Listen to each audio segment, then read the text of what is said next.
Bienvenue sur la chaîne Analyse et Influence.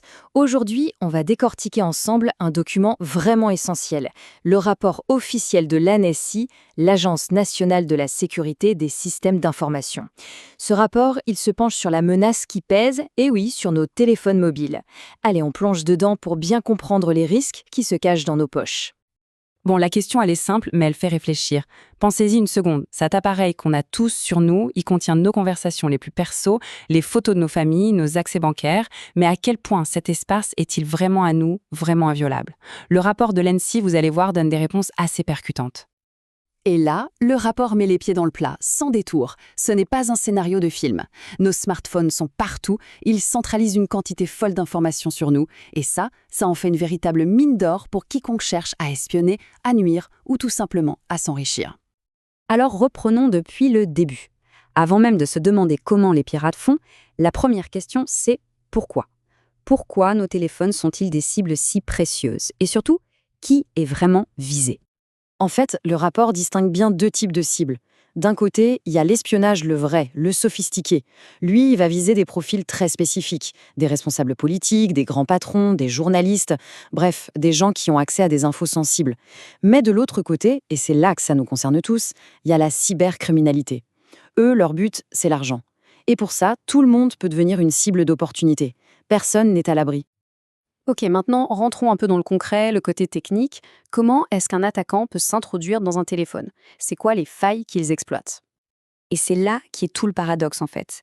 Les technologies qui rendent nos téléphones si géniaux, le Wi-Fi, le Bluetooth, la 4G, la 5G, sont aussi leurs plus grandes faiblesses.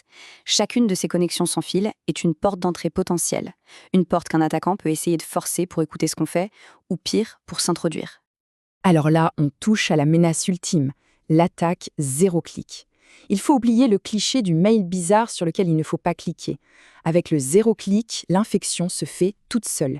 Il n'y a absolument rien à faire, aucune erreur de la part de la victime. C'est le summum de la discrétion et franchement, ça fait un peu froid dans le dos. Et comment ça marche concrètement? Eh bien, c'est aussi simple que redoutable. Ça commence avec un message anodin qui contient un fichier piégé, comme une image ou un PDF. L'application de messagerie, disons WhatsApp ou iMessage, va traiter ce fichier automatiquement, en arrière-plan, sans même qu'on s'en rende compte. Et c'est là, à ces moments précis, qu'une faille est exploitée. Le logiciel espion s'installe et commence son travail de sape. Le tout dans un silence absolu. Bon, attention, le zéro clic, c'est le haut du panier. Mais les bonnes vieilles méthodes, elles, fonctionnent toujours très bien. L'hameçonnage, le fameux phishing par SMS ou par mail qui nous pousse à cliquer, ça marche encore. L'axe physique aussi, un téléphone laissé sur une table sans surveillance. Ou encore, bien sûr, les applications qu'on télécharge sur des sites un peu douteux. La vigilance reste donc la clé. Bon, on a vu le comment. Maintenant, la question c'est qui? Qui sont les gens derrière ces attaques? Parce que selon leur motivation, les méthodes ne sont pas du tout les mêmes. En gros, on retrouve nos deux profils. D'un côté, l'espionnage d'État, c'est un peu le sniper. Il a une cible très précise et il va utiliser des moyens extrêmement sophistiqués pour l'atteindre. De l'autre côté, la cybercriminalité, c'est plutôt le pêcheur au chalut. Il lance un filet très large avec du phishing de masse en espérant que quelques poissons mordent à l'hameçon. Mais attention, il y a un troisième joueur qui a complètement changé la donne. Et le rapport insiste beaucoup là-dessus. Ce sont ces entreprises privées qu'on appelle l'IOP. Ces sociétés, ce sont de véritables marchands d'armes numériques. Elles développent des logiciels espions surpuissants, comme le fameux Pegasus, et les vendent à des États. Ce sont des mercenaires du cyberespace, qui rendent accessibles des outils autrefois réservés à une poignée de grandes puissances. Et c'est ça le vrai danger, ce que le rapport met en lumière ici. C'est le risque de prolifération. Une fois que ces outils existent, s'ils fuitent, s'ils sont revendus, n'importe qui peut s'en servir. C'est comme si des armes de pointe se retrouvaient sur le marché noir, mais à l'échelle mondiale et à la vitesse de la lumière. Le niveau de la menace monte pour tout le monde. Allez, on passe à la partie la plus importante, celle qui nous concerne tous. Comment on fait pour se défendre? Face à tout ça, le rapport de l'ANSSI ne nous laisse pas démunis. Il propose toute une série de gestes, de réflexes concrets pour blinder un peu notre sécurité. Et on va commencer par le conseil le plus simple et franchement, le plus surprenant du rapport, redémarrer son téléphone. Souvent. Pourquoi? C'est tout bête. Les logiciels espions les plus avancés sont souvent non persistants. Ça veut dire qu'ils ne vivent que dans la mémoire vive de l'appareil. Et quand on redémarre, on vide complètement cette mémoire. Hop, le logiciel espion disparaît. L'attaquant est obligé de tout recommencer.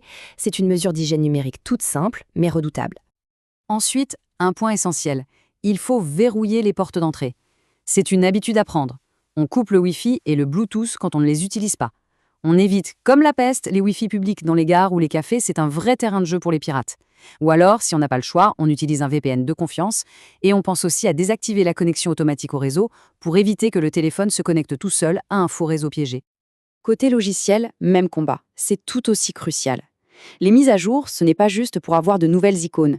Elles corrigent des failles de sécurité critiques. Il faut les faire tout de suite. On ne télécharge ces applis que depuis les magasins officiels.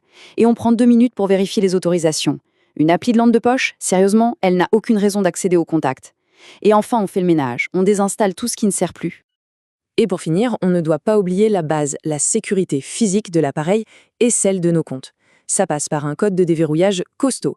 On pense aussi à changer le code PIN de la carte SIM, ce n'est pas juste une option. Pour la double authentification, c'est mieux d'utiliser des applications dédiées que le SMS qui peut être intercepté. Et un petit gadget bien malin, le bloqueur de données USB, cette petite capote USB qui empêche tout transfert de données quand on se branche sur un port de recharge public. Finalement, ce qu'il faut retenir de tout ça, de ce rapport de la NSSI, c'est que la sécurité à 100%, la forteresse imprenable, ça n'existe pas.